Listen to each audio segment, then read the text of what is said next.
Hey there everybody, welcome back to the channel. Hope you're doing well. Today is another video about the Spectrum. This is 5 weird but pretty good games to add to the Spectrum. I'm trying to come up with some different categories of games. I'm trying to fit in some of the odd ones as well, and it's like I thought, well, why not just do a category about odd ones? There are a few. I'm not passing judgment on how good these are. I'm going to let the magazines do that. And there's a couple on this list that I've never actually played before until I recorded the video, so I haven't really played them much in depth because obviously I don't get a lot of game time when I'm recording these videos. But anyway, as ever, sound off in the comments if you've ever played any of these games and what you think of them too. That will be great. But for now, let's crack on with the video. Alright then, the first game on this list is How to Be a Complete Bastard, released in 1987 by Virgin Games. Cost £7.95 at the time. This game is not a game I played when I was younger. I don't think my mum would have let me play this, to be honest. Like, some of the humour in it, to be honest, she would never have known, to be fair. But I think a game based on a book was probably not something when I was a kid I was interested in. But since obviously watching the young ones and later in the 90s watching Bottom, I'm a big fan of Adrian Edmondson and his humour. So I think, in all honesty, this game's going to really appeal. It was fun when I played it for the video, so I'm looking forward to diving into this a little bit more when the Spectrum comes out. So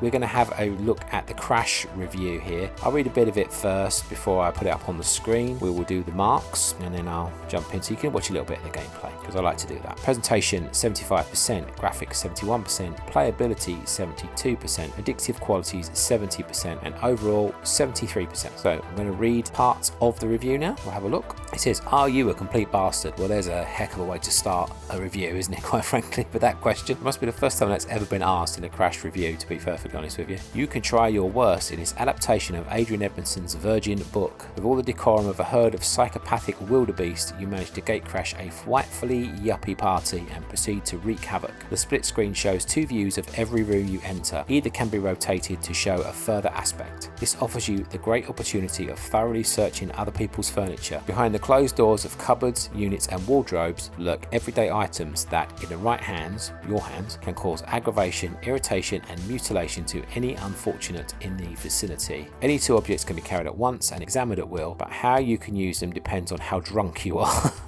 There's a premise. Your body is one great factory of noxious gases. How the hell do they know? Fueled by what you eat and measured by a fartometer. These fumes deliver with all the grace you can muster. Clear rooms of guests fast. Take care near Naked Flame Zone. You're also linked to a smellometer registering a general level of BR, which for a true bastard should be high. Drink is readily available. Extra strong lager intoxicates you quickly, as shown on the drunkometer. If you drink too much, the display begins to spin wildly. Check your water levels on the weeometer and go while you can. Leave things too long and an unthoughtful Nigel or Samantha might have occupied the loo, but you could go elsewhere, couldn't you? Limitless supplies of coffee can sober you up, so can medicine. Other liquids should be avoided if you want to stay alive. The yuppie guests provide you the ideal opportunity to engage in highly undesirable conversations. Push them hard against obstructions and they'll find it hard to resist your charms, offering information and providing the opportunity for a bit more mayhem. Each of the unpleasant actions you commit earns you bastard points, but other things are considered very girly and must be avoided if you want to keep that total high. If your unpleasant activities force the yuppie guests into leaving, letters making up the phrase complete bastard light up. The game is finished when all of these letters are illuminated, by which time you'll have the place to yourself. And that's the first time I've read the whole review. It's quite a short review though, and we're just going to look at a couple of the opinions. Mike gave it 69% and he said, "Such a lot of this depends on your opinion of Adrian Edmondson's humour. If like me you quite enjoy it, then the game could appeal, but there's a lot in this game that could easily offend. Still, the graphics are quite good, text is usually quite funny, and though the jokes stop being funny after 10 million goes, the game remains reasonably playable." 69%. I'm also going to read Nick's review. He said, "Adrian Edmondson's book is brilliant and so is this game. Graphics are well defined and the colour is good, though limited. The way you can rotate both the top and bottom screens is very confusing but essential." 87%. So there we have it. I haven't played this game much, so I can't comment on how good it is. I enjoyed what limited time I had on it for the video, and I'm planning to dive deeper into it when I do get the Spectrum, so I'm definitely going to add this to mine, and I know a few of you are interested in adding this to yours because it's been recommended in the comments as well a few times. So definitely a weird premise. It fits this category very well. I mean, let's face it, any game that's got a drunkometer and a weeometer and makes you like fart to clear rooms has got to be one of the more unusual games out there. But it sounds like a lot of fun, and probably, like I said earlier, a dream to play when you're a kid, because all those things are funny when you're a kid, aren't they? So yeah, I think this is worthy for sure of a place on this list, and probably a place on your Spectrum too. A Okay, moving on. Next is Frankie Goes to Hollywood by Ocean, released in 1985 for £9.95. As usual, while you watch a bit of gameplay, I will tell you the scores that this game got in Crash Magazine, and it got good scores, this one. We were back to our old friend, use of computer 93%, graphics 94%, playability 93%, getting started 95%, addictive qualities 94%, value for money 94%, and overall 94%.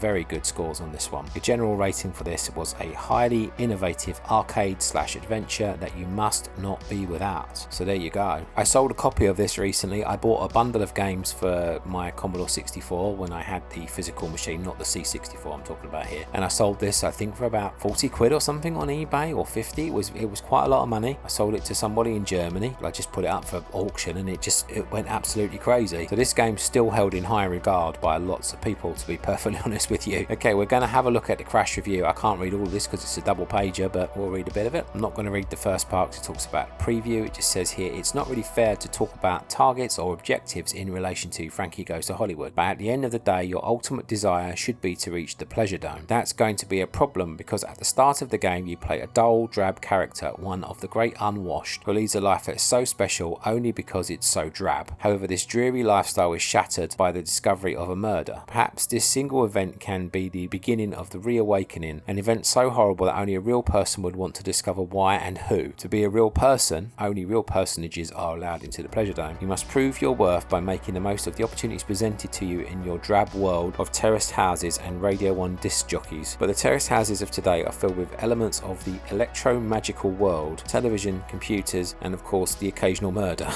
Within the drab, ordinary houses, you are offered the means to escape to the pleasure dome. I mean, already, you know, you can sense weirdness, can't you? Just a description of what you've got to do in this game. Throughout the game, you control a character, not Frankie. He has already been to the pleasure dome, which can be made to walk through doorways and so into houses and rooms, and can also be made to reach out and touch objects. This reaching action is later extended in some of the games to a firing action. At most times, a player is able to call up an inventory of items collected, so they may be used if the situation demands. A bottle of milk can be collected and later given to a cat, for instance. A key can be kept in the same way. The inventory is displayed on a sub-screen which opens out rather like the iris of your eye to reveal a window in the main screen. Hand within the window can be moved about until it's positioned over the object required. Whenever you do something tremendous, like feeding a cat, another window will open onto the screen, giving Frankie's latest opinion on your performance in a form of pleasure points, an indication as to how much of a real person you have become. I mean, this is like a crazy premise, this game, isn't it? It really is. I'm not going to read too much more. We don't want to spoil too much of this game, but let's have a look at some of the criticisms. I'm going to start with the last one, which is like an odd way to do it, but fun doesn't even begin to describe this experience. The initial impression is quickly bolstered by the seemingly never-ending stream of new events. I have had the benefit of playing the game without the full instructions. It took ages to get an understanding of even the most elementary parts of the game, but I don't resent a moment. The fun I have had just exploring it and enjoying the surprises that are waiting around every TV set. I understand that the game is to come with verbal instructions on tape. My advice is to throw it away. Well, at least don't put it on. Just relax and do it. Very funny. We're going to read one more criticism here. When I first loaded the game, I was a little disappointed. The actual screen area is pretty small for the opening scenes of the game, and the main character clashes a great deal with the background. However, after only a short time at the keyboard, I grew to love the mystery of it all. I must confess to being anything but a Frankie fan, even though some of the music appeals. I thought I would have a hard time understanding the game. Well, I did, not because I don't understand the music, it's simply that the game is very deep. What appears at first sight to be just a graphically neat game has a great deal under the skin, and I'm looking forward to being able to spend more time playing it. Great. Some people might say this game doesn't belong on a weird games list as such, but I think when you've read the plot of the game, I think you've got to say, you know, it's a weird premise, isn't it? And, you know, this game's got a lot of like strange mini games. There's one here, it says, I'm going to read this randomly from the review. One game takes the form of a jigsaw puzzle, another requires you to solve a complex maze. Yet another sub-game requires you to defend Liverpool by shooting German bombers as they fly over Merseyside. Now, if you don't think a game's weird when it's got that in it, then I worry for your sanity, quite frankly. But this game looks like it's probably going to be the best game on here, if I'm perfectly honest with you. And that's not saying anything against the other games. It's a good one, this one. So again, I'm not going to spoil too much about this game. I think it's to be experienced, as the first or last criticism, as it was on the review, says. Maybe just go out there and experience it. Experience the wackiness of this game, and I don't think you'll regret it.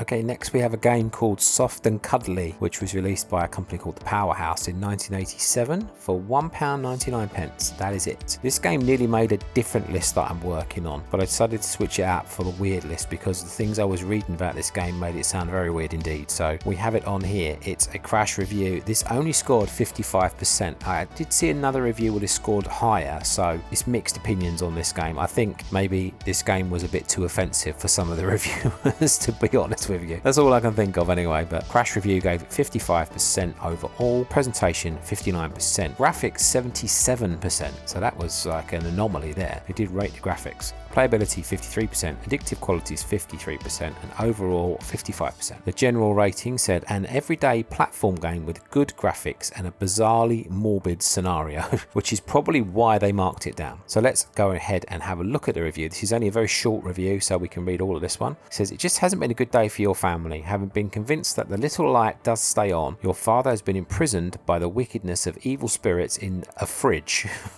There you go. There's the weirdness for a start. To release him, you must find 8 spirit keys. Then you can help Dad search for your mother. She has been mutilated and dismembered, and her bodily parts scattered hither and thither. Still, where there's hope and an awful lot of elastoplast, who knows what can be done. But first, her organs and limbs must be gathered and carried back to the fridge. I mean, I can't even get through this without laughing. The premise is so funny. I mean, funny and gross, obviously. Let's not rule that factor out. You undertake these simple tasks in a subterranean multi-level world of vertical passages and horizontal corridors, tunnels and rooms. But your progress throughout this land of menace and depravity is hampered by a myriad of bizarre, destructive and menacing devices. Heavy anvils keep falling on your head, sets of spikes pummel downwards onto the unsuspecting. Babies are caught in the stretching devices and men pulled apart on racks and flying blades swirl through the air. For your protection you carry a laser that can destroy some of the ghoulies and creatures of evil, but this weapon can become too hot and jam if continually used. An indicator shows how close it is to the critical point. As in all self-respecting evil domains, the things of darkness can seriously affect your heart, as in stopping it, and you only have 3 lives. For further protection against this multifarious malignancy, that's a heck of a couple of words there, try the invisibility function. It makes you transparent and indestructible. To find out where you are, just fire your laser. And just think, if you get through all of this, Mum and Dad are going to be so pleased. So there's the premise of this game, and it definitely, as you can see, belongs on the weird games list, because that is a heck of a premise. So what of the criticisms? Okay, Robin gives it 68%, so clearly out of the 3 reviewers liked it the most. Soft and Cuddly's greatest asset is its graphics, big and colourful and a touch of gruesome. The animation is sometimes flickery though, and there's little else to make this standard platform game stand out. It's very easy to get into, but boring. Doesn't sound boring by the premise, does it? Exploring the player area is the most enjoyable part, but even that becomes repetitive, 68%.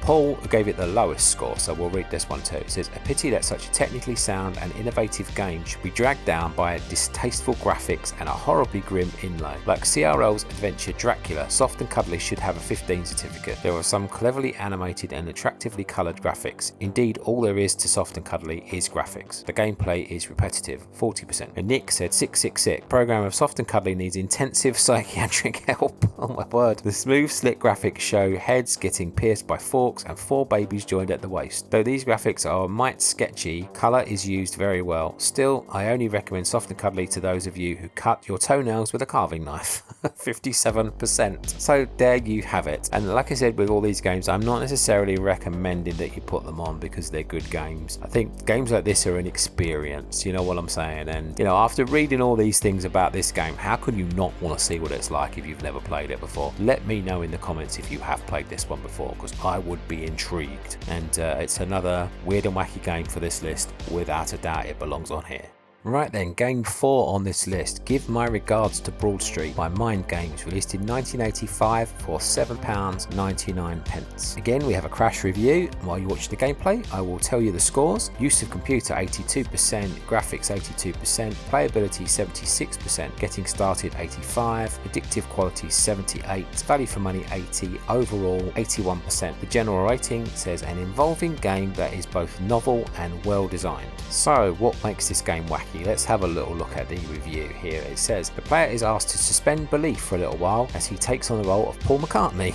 That's already weird. Who, through no fault of his own, finds himself at the mercy of the group's evil backer, Raph. It seems that Raph has put up money for the group to record their new album, but the master tape was accidentally erased. The engineers have managed to piece together all the material bar one track, No More Lonely Nights, which just happens to be the track intended for single release. Your problem is that there is no other way of putting the track back together other than relying on the memories of those who attended the original recording. Raph has given you until midnight on Saturday to recover and remix the track, otherwise he will call in his loans and end up owning the lot. Broad Street could be classified as a strategy arcade adventure, the strongest element being the strategy one. There are 7 characters, all of whom will be able to recall some part of the melody. All that's required is for you to find them and gather up the song, then take it back to Abbey Road in order that you can remix it. The game is set in London on a Saturday, so each of the characters will be doing their own thing. You must read and learn the character profiles provided with the game so that you can anticipate their movements and be waiting to meet them when they emerge from a tube station. For example, early on in the game, your car computer will tell you that George Martin has arrived at Heathrow. Anyone who has just returned from a far and distant land must be in need of a wash and brush up. The character profile tells you that Mr. Martin lives in London W8. Find the nearest tube station to his home, in this case it's Holland Park, and drive there as fast as you can. If you catch him, he will give you part of the tune. Anticipating the movements of each character is by far the hardest part of the game. You will need to learn the whereabouts of important tube stations, otherwise you'll be wasting precious time looking up on the map. The screen is divided into 4 parts. For most of the time, the upper 2/3 is used to show a bird's eye view of your car and the road you're driving along. Using this screen, you must guide the car to the required destination. However, during the meeting sequence, the action is shown in this upper section. Okay, I don't think we need to read the rest of that.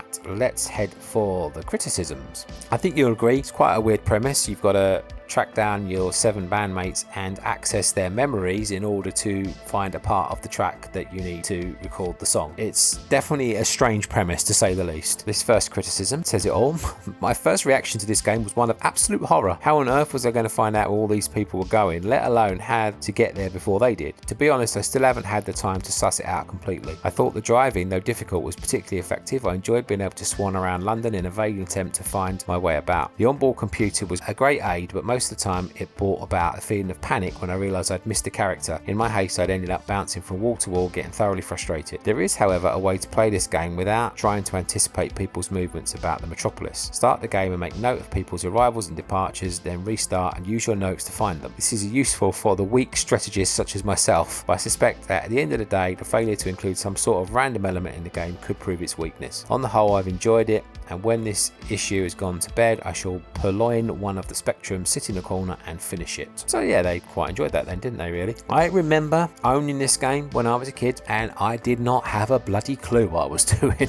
Me and my brother, we had this game. I don't think either one of us could work it out. I mean, we've never been massive Paul McCartney fans, to say the least. Not post Beatles anyway. And so it didn't really hold a lot of interest for us, and it was too complicated for me to play when I was a kid. I did not know what the hell I was doing, and I didn't really want to learn. I think I might give this a go now. I'm not sure if you need paperwork though that came with the game to be able to play this game, but I'm pretty sure you can find it somewhere and download it if you need to. I'm sure there's going to be a PDF up somewhere for all that paperwork, should it be needed to play the game. The last line of this review, or the last couple of sentences of this review, say the graphics are fine and I particularly like the way the car bats off curbstones. Broad Street is not a game of a few minutes, and for me it's more playable than another which it vaguely resembles, Ghostbusters. Now, I'm not quite sure how it vaguely resembles Ghostbusters, by the way, but maybe that's just in the looks department. But obviously, if you're a fan of Paul McCartney or you're a fan of London, like driving around London, you'll get a kick out of this game for sure. And yeah, I think it's definitely worth playing. It's just, I remember liking the game when I was a kid. I just didn't know what the heck I was doing, and it just didn't hold the interest for me for that reason alone, because I just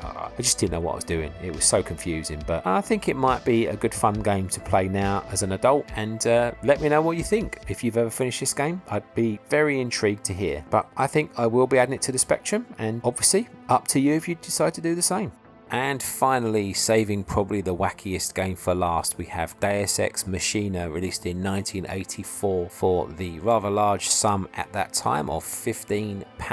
I have a review here from Sinclair User. It's important to say at the beginning it's reviewed by a guy called John Gilbert, because he gives it a Gilbert factor of 9, which I'm assuming means that got 9 out of 10 basically. It's a strange way of putting it, but I'm assuming that's what that means. It's a fairly short review, so we're going to read the whole thing with lots of complicated words. I mean, even DSX Machina took me a while to get, because I would have thought that was DSX Machina, but DSX Machina according to the game. And even the people that make the game, Automata, back in the day I probably would have called them Automata, but I'm pretty sure it's pronounced Automata. But if I do make any pronunciation errors, don't be too harsh on me.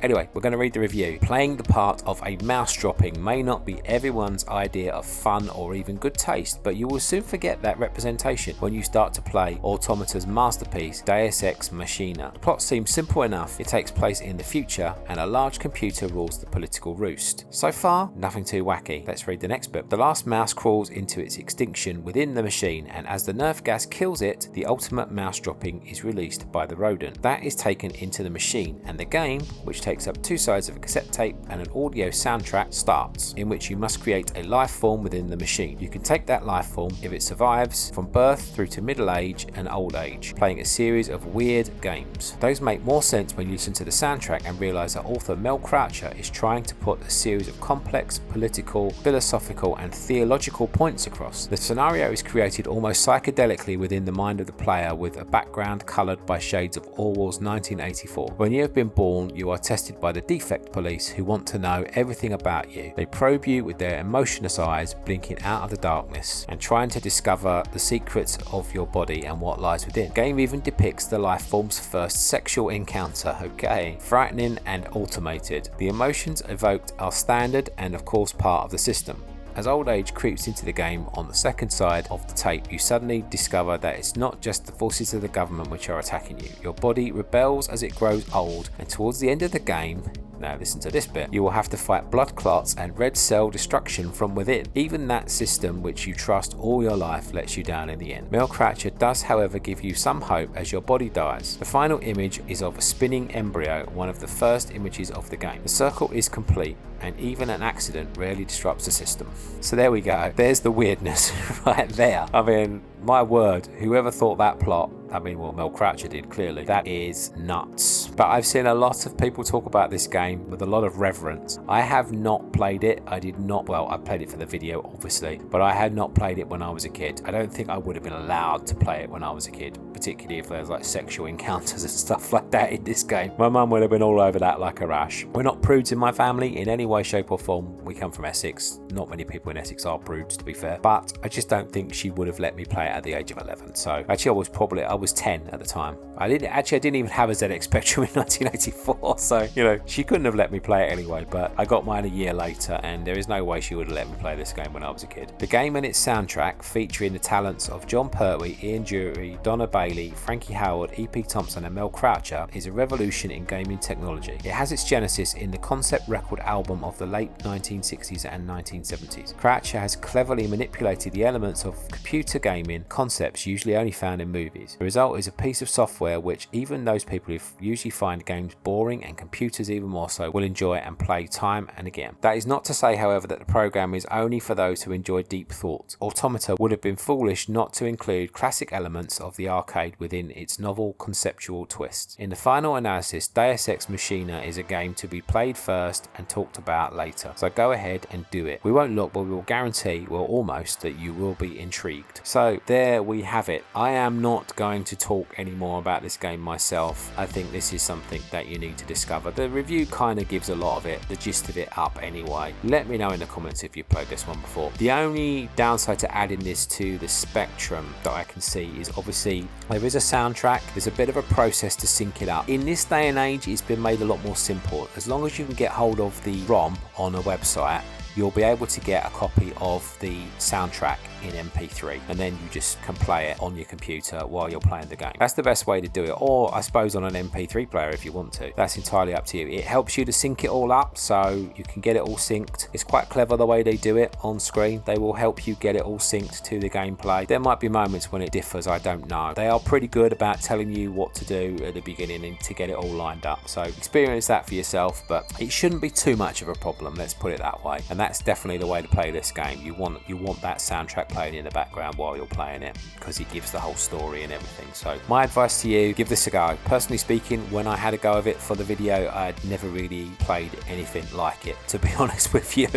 Weird doesn't do it justice, but this is one of those weird games that's, you know, it's an experience that's good as well. So yeah, definitely give this one a go, and I would love to hear some comments on this game if you've ever played it, because this one came out of nowhere for me. When I did the research for weird and wacky Spectrum games, this one came up top of the list, so that's why it's on here. And I think, personally speaking, this is the wackiest of the lot. But let me know, maybe you guys played it back when and don't think it's weird, you know. But me personally, being introduced to this at the age of 50, it was strange to say the least. Okay, so there we have it. 5 weird but pretty good games to add to the Spectrum. The list of games are How to Be a Complete Bastard, Frankie Goes to Hollywood, Soft and Cuddly, Give My Regards to Broad Street, and DSX Machina. Let me know if you've played any of those. The last one absolutely blew my mind for weirdness levels, to be honest with you. I've never seen a game that weird in my life. I would love to know if some of you guys have played that one, so yeah, do let me know. That would be amazing. Hope you enjoyed the video. If you did like it, please don't forget to leave a thumbs up. That would be great. If you are new to the channel, please don't forget to subscribe if you would, and also hit the notification bell so you know when the new videos are going up. Like I said before on the previous video, I'll probably do some more games to add videos until we get to November, and then I'm going to try and switch gears in November and come up with a new series of videos, which I'll talk about nearer the time. But it's going to all be about the Spectrum, obviously, because we want to build up to this machine coming out. I think we're all excited for it. That's why we're here most of the time. So, you know, that's definitely what I'll be devoting my time to. I've got a few games to play that I've been given keys for, so I will be throwing a few of them into the mix too, and I will try and get back to my Monkey Island 2 playthrough as soon as possible. But for the moment, I'm so hyped about the Spectrum that I'm mostly concentrating on doing this. The only reason I throw those other games in there really is because I have deadlines that I have to do them by, so you know, there's not really a lot of choice. If I could put everything off until like the new year and concentrate just on the Spectrum, I would do that, but unfortunately, you know, I have commitments on those games, so I have to do those. But you know, if you're not interested in those, you can just skip on past those videos. It's just unfortunately, obviously, they take up a little bit of my time, and these ones, as we've always said before, take a little bit of time to make. So I'm trying to get up at least 2 or 3 a week if I can, but it's not always the easiest thing. Anyway guys, thank you so much again for watching, and thank you for all your comments and all your support. Really do appreciate it. 99.9% of the comments I get are really nice and really constructive, and I really do appreciate that, so thank you once again. Okay everybody, take care, see you soon, bye for now.